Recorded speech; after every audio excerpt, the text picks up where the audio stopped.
War. Terror. War. When I returned to Serbia in 1997, I saw and continued to witness in the following year how Serbian families from Kosovo and Metohija were lying in Pionirski Park in front of the old palace and, at the same time, in front of the headquarters of the President of Serbia. They had come there to mourn and protest the fact that the state did not protect them from Albanian terror, which had forced them to leave their homes. I approached them and talked to them, and I learned that no one in the government was taking care of them. Occasionally, a passerby would bring them a loaf of bread or a bottle of milk. They were left to fend for themselves. That's when everything became clear to me about the situation in Kosovo and Metohija and the nature of the government in Serbia. While Milosevic needed the support of the people, he used to speak to the threatened Serbs, saying, "No one is allowed to beat you." However, once he firmly established himself in power, he no longer cared about who was attacking them. Albanians were allowed to create parallel institutions and parallel authority. They were diligently preparing for new attacks on the Serbian population and the secession of Kosovo and Metohija from Serbia. Albanians received support from the Catholic West because they make up around 10% Catholics, and from the Muslim world, given that the majority of Albanians are of the Islamic faith. After the fall of Austria, tutelage over Albanian Catholics was assumed by fascist Italy. This tutelage over Catholics was then extended to all Albanians. After the Second World War, atheist Albania posed a significant challenge to religious influence. France, particularly in the 1970s and 1980s, showed interest in Albanian Catholics and Albanians in general. Following Germany's reunification, it became the leading country in the European Union and, with increased strength, returned to its old German policies in Europe, especially in the Balkans. Germany renewed ties with its former German allies from both world wars and openly pursued a revanchist policy towards its former wartime opponents, particularly the Serbs. The agreement on cooperation in the overthrow of the communist regime in Poland and the creation of the Polish Solidarity, reached between President Reagan and Pope John Paul II, became a kind of global political deal. The Vatican harbored secret hopes of expanding the Catholic presence among Albanians. It never gave up on spreading religious propaganda among them to win back those who were once Catholics and had converted to Islam. It is no coincidence that Rugova called on Albanians to convert to the Catholic faith. Upon the Pope's death, Clinton revealed the Vatican's incendiary role against the Serbs. When asked about Kosovo, Clinton said, "Yes, I remember very well the statements filled with concern and distress from the Vatican on this issue. The Pope's, appeals to us in Washington to do something to stop everything that was happening in old Yugoslavia, where we managed to stop one genocide thanks to you Italians and the bombardiers flying from Aviano." Novosti, April 9, 2005. During the Pope's visit to America, the Holy Father said these words to then-President Clinton in Denver: "You should bomb the Serbs." The Vatican characterized Albanian terrorism and the persecution of Serbs as genocide against Albanians and called on the American government and the President to attack Serbia. Victims were portrayed as terrorists and terrorists and murderers as victims. Papal loyalist Massimo D'Alema, as the Prime Minister of Italy, violated the Italian constitution and led Italy into the war against Serbia in 1999. In Parliament on April 19, 1999, he stated, "I want all MPs to know that NATO intervened because Serbs killed 300,000 people in Kosovo." The Hague Tribunal determined that a total of 2,018 bodies were found in Kosovo. The Vatican stood behind Albanian terrorism with all its moral weight. It is no coincidence that an Albanian was appointed as the Archbishop of Bar and Primate of Serbia. As part of this policy, America supports Albanian terrorism, just as the European Union does. As for America, it is clear that it has been drawn into the Vatican's policy towards Serbs because Serbs are America's only logical allies in the Balkans. America can achieve all its interests in this part of the world much more easily and effectively by aligning with the Serbs rather than opposing them. The Vatican's global organization, called the Church, has long ceased to have anything in common with Christ's faith and teachings. Its morals and aspirations are completely contrary to American ideals and values. Bill Clinton either forgot or was never taught what Lincoln said about the Vatican.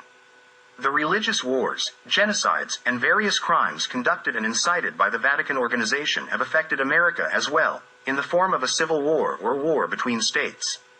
America's alliance with the Vatican has the characteristics of a pact with the devil. Pope John Paul II stated in Mexico, "Poor Mexico, so far from God, and so close to America." The Vatican does not recognize democracy because the source of papal authority is not man but the sinless Lord God. America has never made a greater mistake against its own interests than in this case when it allowed itself to be drawn into Vatican policy and became a Vatican executioner against the Serbs. While Pope Wojtyla was merely a Nazi collaborator and openly expressed love for the Ustasha, his successor Ratzinger is an authentic Nazi from the Hitler Youth, so we will see how the collaboration between America and the Pope will continue.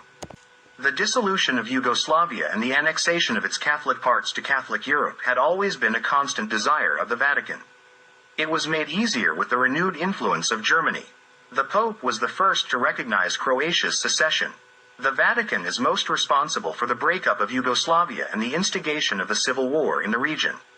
The aggression against Serbia in 1999 was decided and undertaken at the insistence of the Pope, hence it was named Operation Allied Force. After returning from the Pope's funeral, Ibrahim Rugova stated at Pristina Airport, "Pope John Paul II did a lot for the freedom and independence of Kosovo."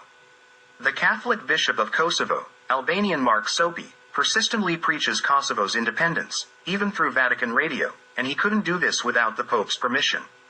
The pharaonic funeral organized for the Pope in Rome had nothing in common with Christianity. It was more akin to a funeral for a Roman emperor elevated to the pedestal of divinity. His devotees already refer to him as Carol the Great, and want to declare him a saint. In Kosovo and Metohija, both Albanian Catholics and Muslims mourned for 3 days.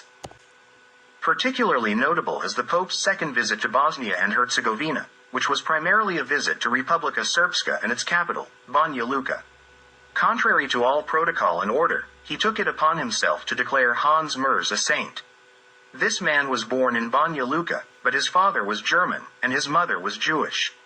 On this occasion, he was declared a Croat, and they added another name, Ivan. Thus, the Croats got a saint from the capital of Republika Srpska. The Catholic Weekly published the true meaning of Mers's beatification. Stadler and Mers firmly link Croatia and Bosnia and Herzegovina. This symbolizes the Vatican's intention to annex Bosnia and Herzegovina to Croatia.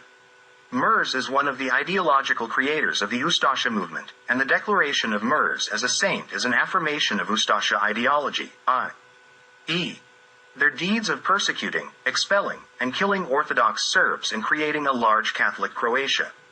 It is similar to when, during the Pope's second visit to Croatia in 1998, Alojij Stepanek, the spiritual leader of the genocide whose subordinated priests commanded the death camp Jasenovic, was declared blessed.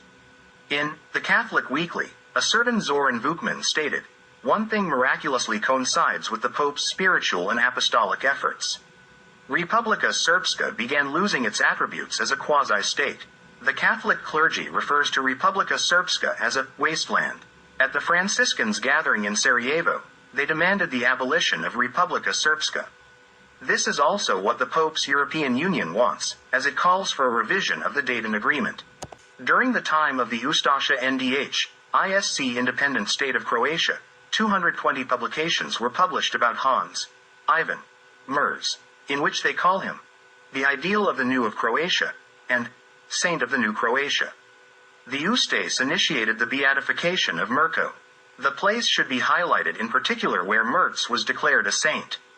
It is the Catholic monastery Petrisvak from which the Ustasha came in 1941 set out to slaughter the Serbs, where they brutally massacred over 3,000 people, women and children. It is special there was a terrible slaughter of children in an elementary school, during which the unfortunate teacher was half struck by the horror. Well, there the Holy Father, the Pope declared Mers a saint. In order for the humiliation of the Serbian people to reach its peak, the Pope has invited the Patriarch of the Serbian Orthodox Church to come to Petrisvak and kiss his hand there. The peak of violence. The message is clear. I broke your country, caused a civil war.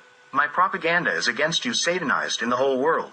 My legions occupied your holy land of Kosovo and Metohija and adopted power Shiptar terrorists over your patriarchy. In the place where we slaughtered you, I declared the ideologue of the slaughter for a saint. Now come and humbly kiss my hand at that place of execution. And only then will my renewed holy the Roman German Empire to deign to make you, crushed and destroyed, its colony, and you will recognize me as your leader, or I will rain down all the lightning and thunder of this world on Serbia. That's the message. Christian, nothing. How come only the current government and the media in Serbia mourn the Slavic Pope? In Glas Javnosti, from September 12, 2003, Pavla Jeletovic wrote the following about the crimes against Serbs from in 1992. Private Albanian terrorism after 1968 from the first separatist demonstrations by the government and the party characterized as economic is one of the misconceptions of the government and the party at that time, so from day to come more and more to the fore. This terrorism is permanently secretly supported by the Albanian side top authorities and pariahs until he anchored himself in all authorities. This state of affairs will cause innumerable things: emigration of Serbs from these areas. No Serbian government has ever determined the exact number of expelled Serbs during the Second World War, and not even after the war and the attack of NATO forces on Serbia in 1999. Since the breakup of the SFR Yugoslavia, the Kochka separatist terrorist activities embodied in the KLA have been everything more frequent and numerous.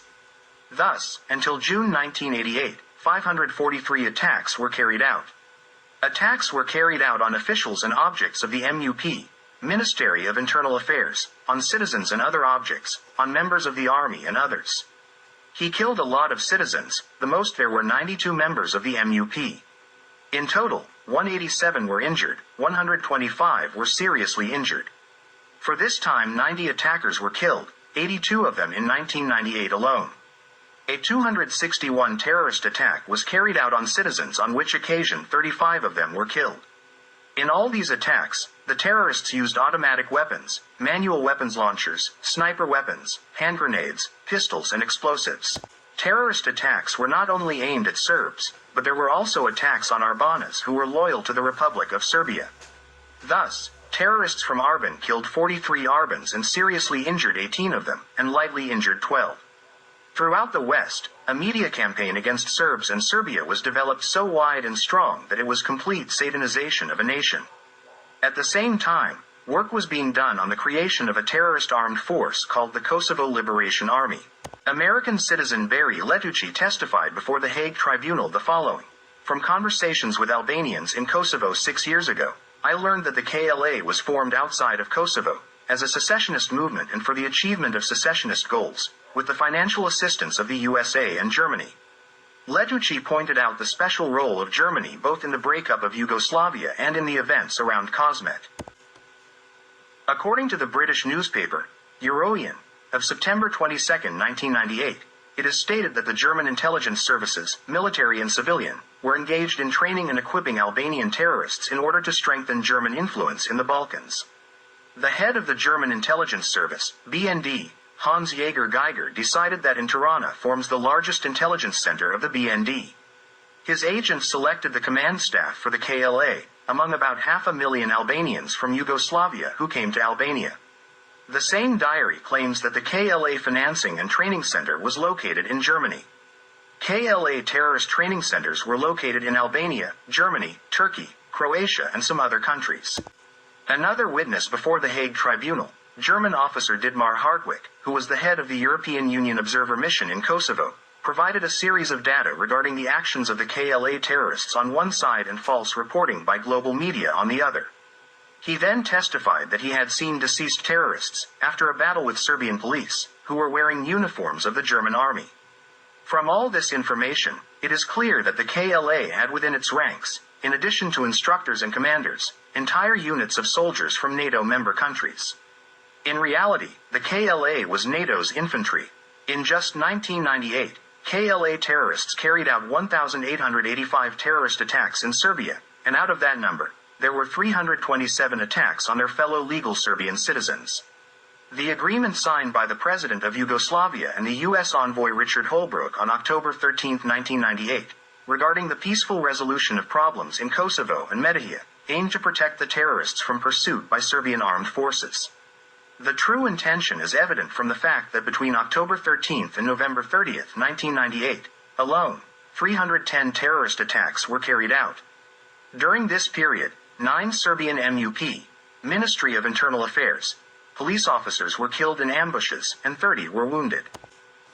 From October 13, 1998, until the events in Rasic on January 15, 1999, Albanian terrorists in Kosovo and Metohija carried out 599 terrorist attacks, including 16 attacks on civilians and 413 on members of the Serbian Ministry of Internal Affairs, MUP.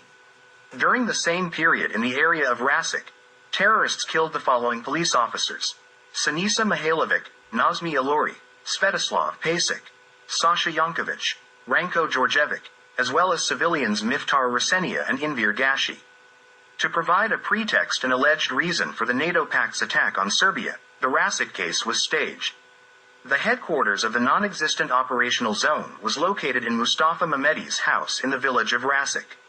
In Rasic, there were members of the KLA's 121st Brigade, Agim Selej, Kolai, whose battalion, Sadiq Shala, was stationed there. Trenches were dug and bunkers were constructed around the village. The terrorists had been fortified there from October 1998 until January 15, 1999. Nedelni Telegraph reported, citing police sources, that as early as June 1998, Isak Musliju, also known as Size, had arrived from Germany to Rasic to form headquarters in the area of the Stimlia municipality on the orders of the KLA's main staff. At a gathering in Rasic, Musliju explained to the assembled locals that from now on, all power would be taken over by the KLA, and all their orders must be obeyed. He said, "From this moment, you are all KLA, and you must all contribute money for weapons."